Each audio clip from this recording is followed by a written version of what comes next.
Good afternoon everybody, and welcome to the first in the series of Q&As with HPA. Our first in this series will be Why Mergers and Acquisitions Fail, which is a HR practitioner's perspective from our own Robert Peirce. As part of this series, you'll be able to come back to view more sessions around issues on M&A.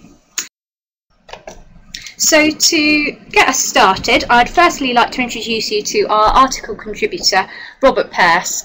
Robert is an experienced human resources professional and has been a HR director in a wide number of organisations. He's held a number of general management appointments, is an alumnus of Henley Management College, and is passionate about measurable value that HCM can bring to organisations. And debating Robert's points today is Michael Reddy.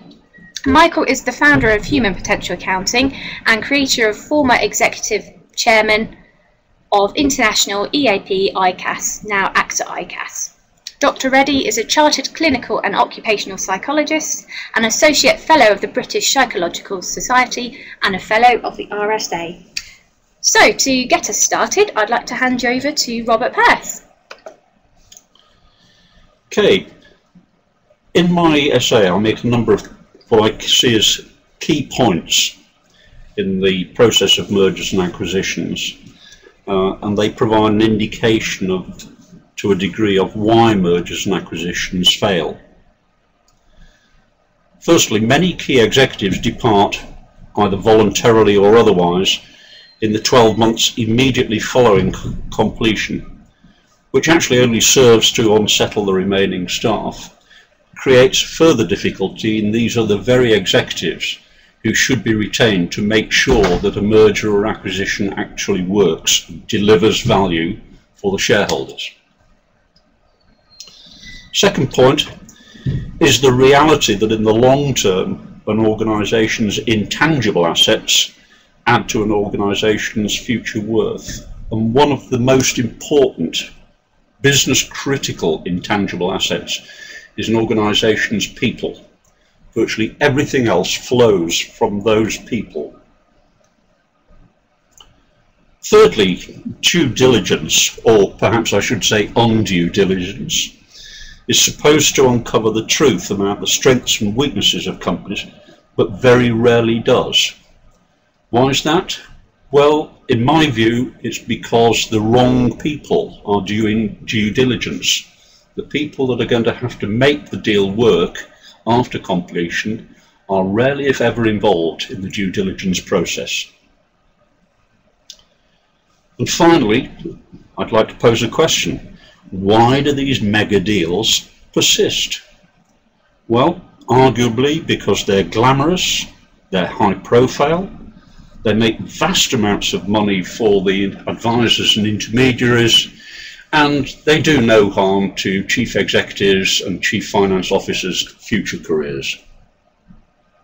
Excellent, thanks Robert. Well, in the spirit of Q&A, Michael, would you like to join in? Yes, I pick up that you're somewhat sceptical, Robert, about the value of most M&A, and if I wanted to know what was wrong in Technicolor, I guess we just got it from you. I'll pick up with just one point there, and that's you mentioned the departure of executives, especially in the target company, within 5 years. I think there's another aspect that you'll recognise also, which is that many of the advantages that are claimed, like economies of scale, for example, are actually very short-lived, and they're often covered in the short term by asset stripping and by clever accounting and various other things like that. The additional point that I wanted to make, I'm not taking you out of your comfort zone, because it's about pensions. And it's about the fact that many M&A go through because nobody that's concerned really is an owner of the company. It's just a lot of mega corporates with 2 or 3% of the shares who aren't really interested in which way it goes. If there is any organization or any part of the whole financial services industry that actually controls or actually owns, it would be pension funds or university endowment and things, or what else were the insurance companies, where you get a whole bunch of money from millions of subscribers. Is there any way we could persuade, this point has been made by somebody called Lord Miners, responding to the K report, is it possible to persuade a large pension fund to itself own some companies, say 10 or 12, have a small portfolio? I think it is. I think it's an interesting point, actually, which has been debated increasingly over the last couple of years. There are a couple of very good examples. CalPER in California is one of the largest global pension funds. And is it Ontario? And they are direct owners of a number of organisations. The Ontario Teachers Pension Fund is another one. Extremely wealthy fund, and they invest very actively. So that would be a good model. I think it would. The Local Government Pension Fund Forum has talked about this in the UK, but so far talk hasn't led to very much action. But with £150 billion worth of assets under management, I think the Local Government Pension Fund Forum are in an excellent position to follow the model set by CalPER and Ontario. That'd be great. Yeah. Thank you.